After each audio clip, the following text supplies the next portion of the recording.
అందరిలోనూ ఆత్మతత్వాన్నే దర్శించు.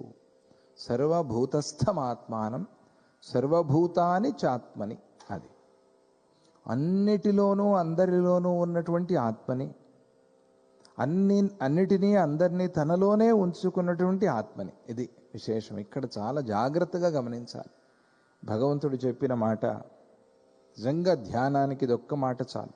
కూర్చుని సర్వభూతస్థమాత్మానం సర్వభూతాని చాత్మని.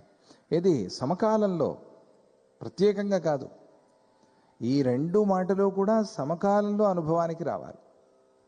అంటే ఎట్లా? సర్వము ఆత్మస్వరూపమని అది అనుభవానికి రావాలి. అందుకని అలా చెప్పాడు. అందరినీ తనలో ఉంచుకున్నాడు, అందరిలోనూ తానున్నాడు. ఇక్కడ మనకి సందేహం రావాలి, ఎట్లా అండి ఇది? అన్నీ తనలో ఉన్నాయి, తాను అన్నిట్లోనూ ఉన్నాడు, ఇది ఎట్లా సాధ్యం? అదే మరి, అదే దాని మీద